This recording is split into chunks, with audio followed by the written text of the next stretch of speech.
everyone, it's Jen. And this is Lindsay. Welcome back to Corpus Delicti, the podcast where we are diving deep into missing people.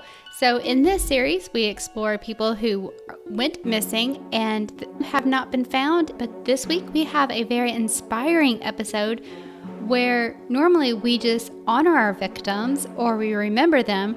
But this one, we get to celebrate with her. And I need this. I need one with something positive. I told Jen earlier today, I texted her and I said, yeah, it's about podcast break time, because yesterday I was writing scripts for TikTok so that I could update some of our TikTok stuff. And I was working on one for Basil and Jamal Abdul Farouk, the two brothers. And, you know, one was murdered and the other one's missing. And I ended up having nightmares last night about my kids going missing. It was absolutely horrifying. And in the dream that I was having, you know, in that story, their mother laid down to take a nap, you know, and as I was sleeping in my dream, it was like this weird mix of reality and a dream, because my body was saying, wake up, your kids are missing, wake up, wake up. But it wasn't really happening. It was just this, it was very odd. It was just not enjoyable at all. So I am glad that we have this one tonight. So we will go ahead and jump in. So Ellie Smith and her husband, Jake Glidden, took their two little girls camping. This weekend trip to the Blowholes campsite in McLeodin. It is a spectacular site on the coast of Australia where underwater caves and tunnels push the water through the coast into water chutes when the waves crash. So when this wave crashes in, you have this spectacularly high water spigot that comes out, and it's just one of those amazing things to watch. The family lived in Carnarvon, and now that's in Western Australia, and it's approximately 50 miles from the campsite. Ellie and Jake grew up near the Blowholes, and they wanted to share the experience with their young daughters. So Cleo was just 4 years old, and they had their baby with them as well. And the family had this 2-room tent, and it's just big enough to fit a queen-size air mattress in one room of the tent. And the other room of the tent had Cleo's small bed and the pack and play for the baby to sleep in. So this tent, a person can access both sides of it through a zippered door, and the rooms are separated by this very thin plastic wall. So the family arrived at the campsite around 6:30 p.m. on October 15th of 2021. So this is a very recent story. So as we all know, we're in the midst of the COVID pandemic, and the family finds a spot where they could practice social distancing. Keep in mind, if you're in the U.S., things are different in other countries. The restrictions, some have remained, some have not. So Cleo was particularly excited about this trip. The area where they were, because of the terrain there, she was going to be able to take her pink 3-wheel bike across the coast and watch this water rush up as the waves crash. So she was going to get to ride her bike, be outdoors, see something really cool. Cleo is your bubbly, giggly, super happy 4-year-old. I mean, she at this point is just loving life and loving everyone who is around her. Now, the sun's starting to go down. The family set up a small campfire. It was getting late, the sun's going down, and Cleo needed to go to bed. She was about ready to crash. Early the next morning, it's 1 a.m., Cleo wakes up her parents, and she's super thirsty. She's asking for some water. After she gets her water, she drinks it, and the family all settle back down to sleep. The night is extremely windy. It's hard to hear what's going on outside of the tent because you have these waves crashing. They don't stop at bedtime. You have that loud coast and the wind coming off the coastline. So their tent's making noise. So just know that going in, it's not a very still and silent night. And it's hard to hear outside of the tent. Now, Ellie wakes up at 6 a.m. the next morning just to kind of get her day started. She peeked into the other side of the tent to see if the girls were still asleep. This is when she noticed Cleo and her sleeping bag are gone. At first, Ellie and Jake are thinking she probably just wandered off. And so they start looking around the campsite. They're calling her name. But after 23 minutes, they can't find her. So they call the police at 6:23 a.m. They arrived at 7:10 and they did a thorough search of the area. They even brought in drones, a helicopter. They are bringing in all these resources to help find this little girl. Some reports state that over 100 officers were involved in this ground search, as well as volunteers. So naturally, as anyone can imagine, at this point, the family is frantic. They're panicking. Ellie told the authorities that Cleo would never leave us. She would never leave the tent. That's what her mom said. She had talked to her, we don't wander off or anything like that. And then, of course, the sleeping bag is gone as well. Now we're on day 2 of Cleo missing. It's October 20th, 2021.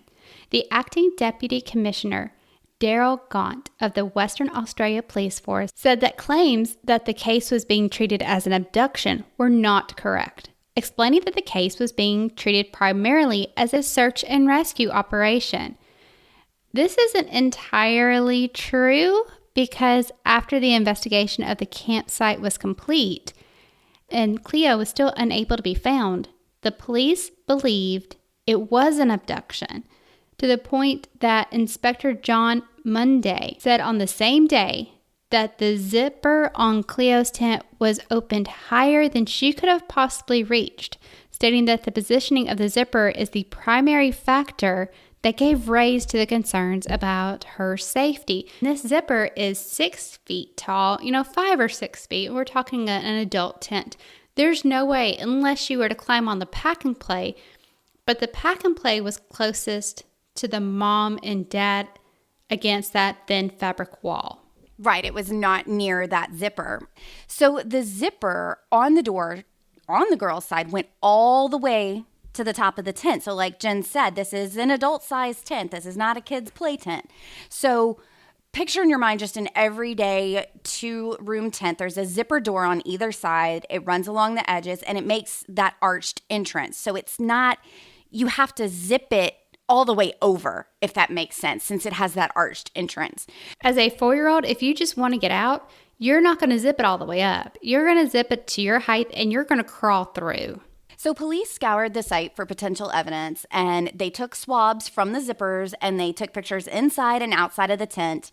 And Ellie went on social media at 1:30 a.m. that next day to plead for the person who had Cleo to bring her back safely. And she felt this was the only thing she could do. So the police had actually forbidden them at this point from actively searching for Cleo. 1, safety issues. 2, didn't want anything interfering with the investigation. So she's like, I feel helpless. This is all I can do. Ellie said later to People magazine, quote, Cleo had a bike at the front, which indicated we had a child in that tent. And that was all he needed to know. He saw the bike. He saw that we had a child, and it was just a time and place for that person to take her. Now we enter the 3rd day of Cleo being missing. It's October 21st, 2021. The police gathered enough evidence that they believe she has now been abducted. She could not have wandered off just by herself. They are now looking for an unknown suspect or suspects who could have abducted her. They started to sift through a lot of information that is out there. They started taking statements from over 100 people who were near or around the campsite. They're looking at video footage, and then they're not only doing that, is if they see a car on the video footage, they're trying to match up cell phone data, and they're matching up dates. So they have a bombardment of data that they have to go through and sort through. Soon, $1 million reward was announced, and this was going to be given out to the person who could provide any information on how she disappeared or any information that led to her being returned. And we're going to get a little bit more into this story right when we come back. All right, guys, welcome back. We are in the middle of Cleo being missing. The family has just announced a $1 million reward for her safe return or any information regarding what happened to her. Now, this announcement of this reward attracted bounty hunters to the area to help search for Cleo. The police were focusing on the immediate area around that section of Australia, giving strict travel limitations and protocols because of the COVID pandemic. Travel is not easy. It is something that Australia really kind of tightened down on, so you can't just, it isn't what it was before, where you could just travel easily. The weather in West Australia took a turn, and it did not take a turn for the best. It prevented many searches to be conducted, leaving the family absolutely helpless, because right now this is where they think their daughter is. It is stormy, it's rainy, it's windy, and as a mom thinking my child is out there, I would just be beside myself. It's also around this time that Ellie and Jake experienced some really major social media backlash, and they started getting hate messages, threats. People were accusing them of bad parenting. They're blaming them for letting Cleo disappear. They're even suggesting that maybe they were involved somehow. And, you know, I think we see this in so many cases. You do jump to, again, those closest to you being involved, but whether or not it is or isn't true, you see it in the JonBenet case, you see it in the Madeleine McCann case. People are like, those parents did something. Now, in those two cases, we don't know, but I think you do see that a lot. But we will get an answer in this one. So the police encouraged the family to stay off of social media. But again, this was the only way Ellie felt like she could help. And she's posting messages, trying to keep Cleo's name and face out there. But the police are like, it's putting you in danger. You're getting threats. At what point is there a trade-off? And as a mom, I can't imagine, because no, you can't go out and search. No, don't be on social media. What is a mom supposed to do? I can't even fathom. Yeah, and Jake was her stepfather. So this hate speech towards Jake really intensified. Now, he did say in a couple of the interviews that he did that he just didn't check it. It didn't bother him. He didn't look at it. But for Ellie, this was her life source. This was a way for her therapy and trying to get through, trying to feel like she was helping. Well, it came out that a camper nearby the campsite had heard a car screeching away, and it was going to be around 4:30 in the morning. This would shorten the time frame of the kidnapping from just a little bit after 1, because that's when, she woke up and wanted a glass of water, to 5 a.m. So it's no longer this huge time span in the middle of the night. We're able to narrow it down. Given the smaller time frame, the police began to search the local CCTV footage. The zipper on Cleo's side is open, so they were able to extract DNA. Now, that DNA did not belong to the parents. It was nobody in the family that it belonged to. Time is continuing to march on, and now we are at 3 weeks without Cleo. So the police did take a long, hard look into the parents. They searched the home. Again, they've got that DNA. They've got the picture footage. The parents were cleared. Meanwhile, the police are methodically checking the whereabouts of registered sex offenders in the area, and there were about 20 people, and they're checking their whereabouts on that night. And they fielded over 100 tips and combed through pages and pages and pages of cell phone data from 2 nearby towers at the campsite. So it's like Jen said earlier, they're taking the testimonies of people, they're taking CCTV footage, and they're seeing what seems to line up with phone records. Now, it was one of these tips and the cell phone data that corresponded with it that led to a call to the family, which Ellie answered on November 3rd at 1 o'clock in the morning. So Ellie says she gets this phone call. It's 1 in the morning, and she said, oh my God, this is either really bad or really good, because it's 1 in the morning, and she has no idea what's on the other end of that phone. but she knows she needs to answer it. So she does. And they were able to trace a car leaving the campsite to a person of interest's home.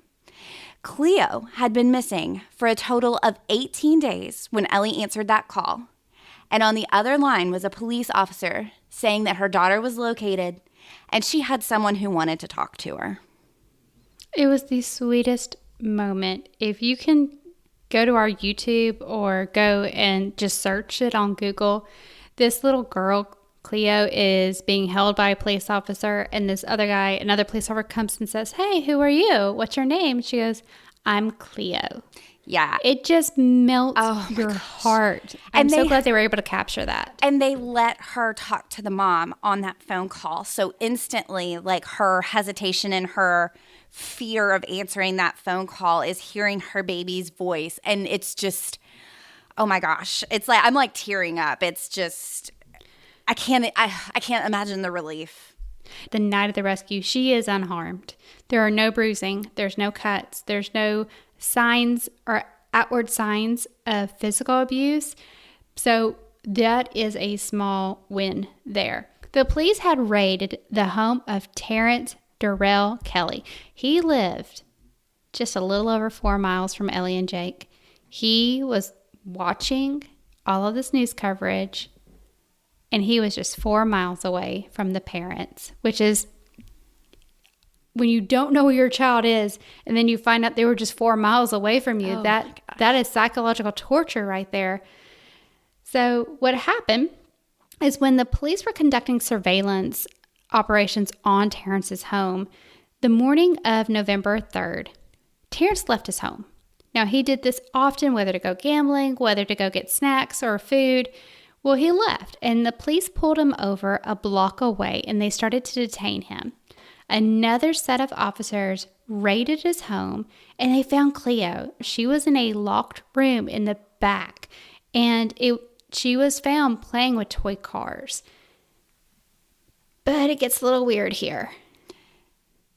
In one room, Terrence had lined the walls with shelves, and these shelves were filled with Bratz dolls.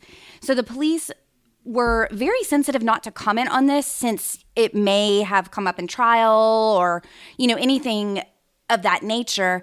And they said the lights were on and she was playing with toys. I think that's all I want to say. This is still a matter that needs to go before the courts. There's certain aspects about what we saw that is going to be evidence.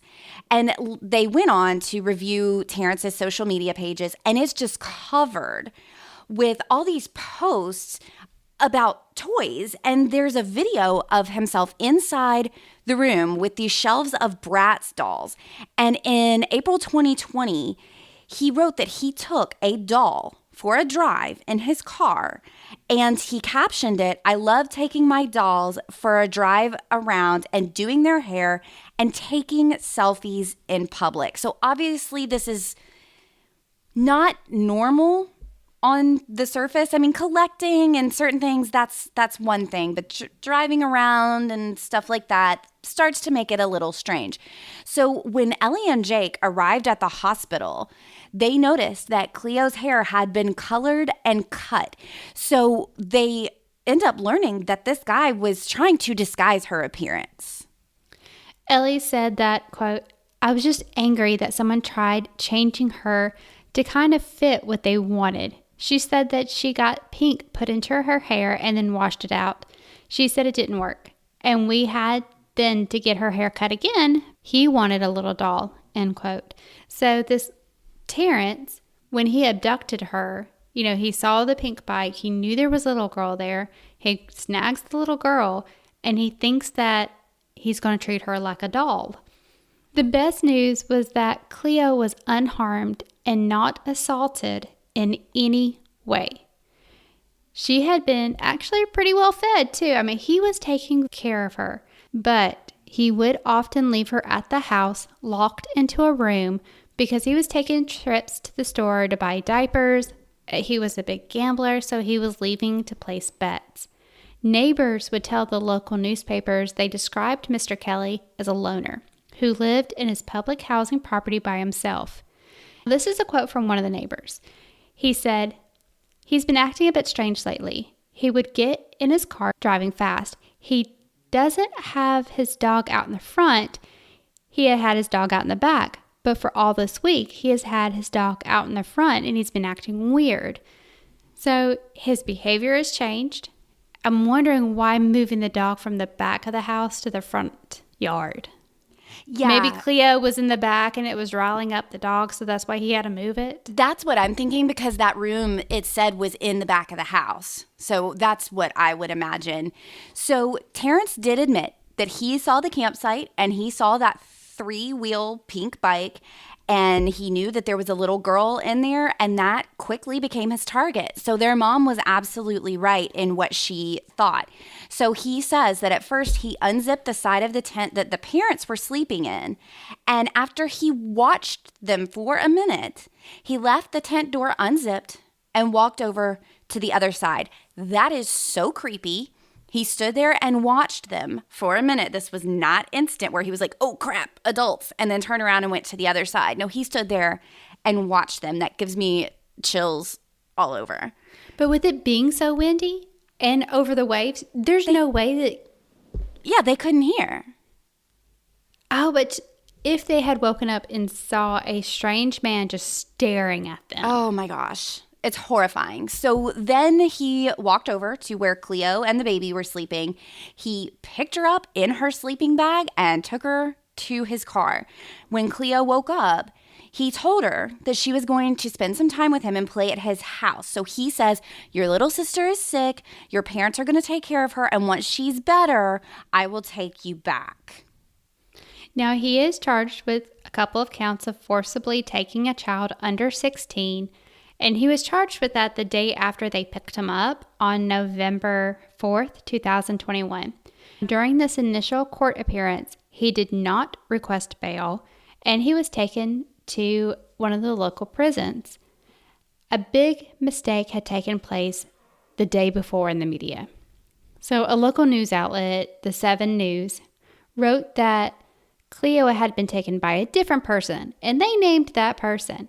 This person had no connection whatsoever to the case. And it's understandable. This person's freaking out to the point they suffered a severe panic attack when they read their own name in the newspapers. And it got to the point where they filed a suit against the newspaper. Big yikes. Whoops. Check your facts. Yeah, that's really bad. So Terrence was not among the registered sex offenders first looked up by police. Remember, they pulled the 20 in the area. He wasn't on that list, so there was no history there.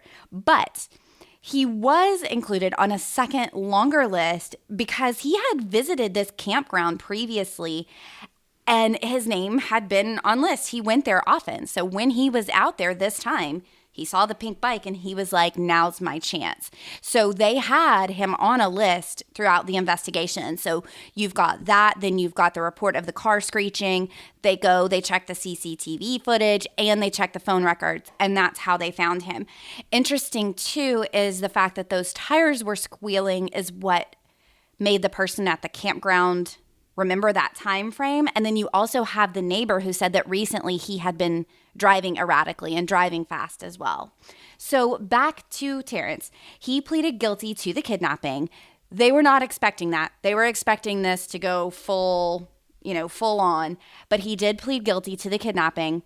He assaulted a police officer, and he was transferred to a prison in Perth. Terrence will face a 2-day hearing on December 13th and 14th in 2022. So hopefully we'll get the news next month about his sentencing, and we can provide you guys with an update. This is going to happen when all the parties argue their cases to a judge to determine the length of his sentence. Cleo does have nightmares about the ordeal. This is from Mrs. Smith. She said that Cleo, who we're talking about, has blocked out a lot of what's happened. She went into survival mode and pushed it very far away. Now, I will say, there are times where she just randomly comes up with statements about being in the house to her mom and dad, but they don't push it.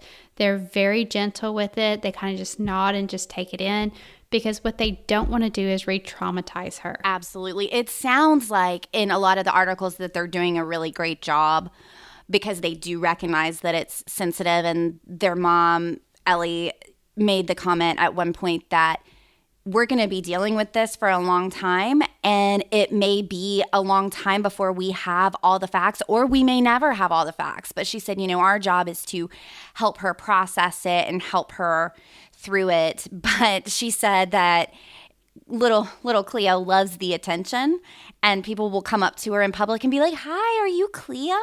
And she'll be like, "Yes, hi." And then she'll be like, "Mommy, how do these people know me?" And she just kind of eats up, most of the people have been really sweet to her and just been like, "Hi, I'm happy to see you." And she's absolutely precious. She's just got the sweetest little angel face. So I know that the mental trauma is there. I am so glad, though, that at least there was no physical trauma along with it, and that she was not physically harmed. And I hope that, she can have full mental healing and move on and just live a normal life that she deserves. Absolutely. And that family is actually talking about getting up, moving to somewhere else in Australia. They're not giving out where they're going to be moving to. It's like kind of starting, start fresh, start anew. I'm wondering if they're going to wait until the sentencing and then just cut ties and go. But they gave quite a few interviews because at the end of the day, so much hate was thrown at them in social media. A tremendous amount.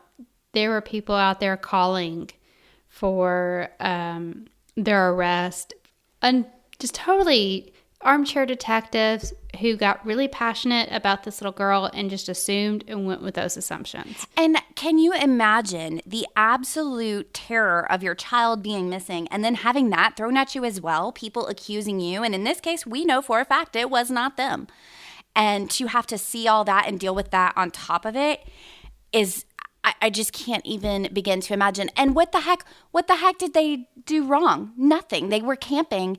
They were all in a tent. There was nothing this family could have done to stop this, to prevent this. It's windy. They couldn't hear anything. And I would venture a guess that he's not really out there banging pots and pans, making a lot of noise, bringing attention to himself. He's probably sneaking. What could they have done differently? Absolutely nothing. And the whole slowly unzipping a zipper when it's super windy, you're not going to hear that. And then just to sit there and stare at them. That's the creepy part.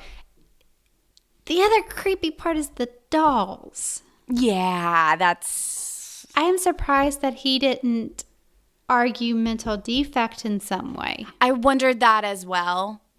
But he didn't. He just pled guilty. Yeah, and they were not expecting that. They were all like, oh, okay. They were expecting to have a full-blown trial and all that. And you know what? At the end of the day, good, because then the family doesn't have to sit through a trial.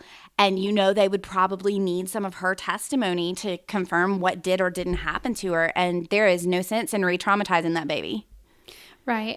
But the good news is they did find his DNA on the zippers, and there was a footprint inside the tent. Now, the parents didn't think, they went into parental freakout mode. They didn't recognize at the time that their side of the door of their tent was open. Right. They did not connect the dots. Yeah, absolutely. And I don't think I would either. I wouldn't have noticed a footprint either. Because Absolutely your first instinct is probably exactly what they thought. Oh, she must have just gone out. Maybe she had to use the bathroom or whatever, So it's a terrifying story, but also we just needed one that had a somewhat happy ending. As much of a happy ending as this can be, because it never should have happened. But yeah, we just needed that. But that wraps up the story. Don't forget, we've got, 2 more episodes before our break. So we'll have one next week. And then the last one in November will be the Patreon case that we did for October. It is an actual case. It's just not a super long episode. It's not going to have the ending that we do with our Patreon folks where we hang out and chat. But it is an actual case that we discussed. The sound is different because it's recorded on Skype. So just know that is coming. And then our break, which we'll talk about it more next week too, just to remind y'all. And we have 3 weeks to Atlanta. Woo! Yes, we do. I'm excited. I am too, yeah. So our panel is with our true crime podcast and Murder, She Told. And Jason from Santa May Be a Criminal is hosting our panel. Y'all listen to his podcast, especially with the holidays coming up. It's true crime satire, but it is so funny and witty and cute and just, a good way to merge crime. I won't say true crime, but crime and the holidays. Then we've got Defense Diaries, Crime Lines, Southern Gothic. Are already gone? Did I say that? No, you haven't said already gone. You know what? After as many times as we've done this, you would think I would keep the list with me by this point, and I have not yet. You know what? Hold on. Let me get it. Hang on. I really thought about printing it out. Hang on. We're going to fix this because that's ridiculous. I should know better. Never let Lindsay do things from memory. That's step one. Okay, so we have Already Gone, Pretend, Murder, She Told, True Crime Cases with Lainey, our true crime podcast, Music City 911, Cults, Crimes, and Cabernet, True Consequences, Santa May Be a Criminal, Defense Diaries, Crime Lines, Southern Gothic, and Corpus Delicti. So in case you're wondering, a lot of really awesome podcasts. Yeah, it's going to be a blast. And we actually don't know what the other panel is going to be because they're creating theirs and we're creating ours. So it'll be a surprise for all of us. Especially us. Yeah. So the link is in the show notes, December 3rd from 7 to 10. We say Atlanta. Technically, it's in Roswell, Georgia. But all the details are in the show notes. I mean, to be honest, anything with a 200-mile radius is Atlanta. Yeah, we're in Atlanta, basically. Okay. Guys, our live Patreon event that everyone who is a Patreon is invited to come hang out with us is going to be November 29th. It is going to be at 7 Central. We will set up reminders to let you guys know. Always a fun time. Always a fun time. Yeah, 30 minutes-ish of a case and 30 minutes of just hang out and chat. We have people who come just for the story. We have people who come just to chat. You can do whatever makes you happy. And then if you can't make it, we do post the video and the audio on Patreon, so you can always listen back. So that's a fun time. If you want to join Patreon, patreon.com/Corpus Delicti, $3 and up gets you on the Discord server. But other than that, Lindsay, you know what they said to Felicia. Bye. Bye.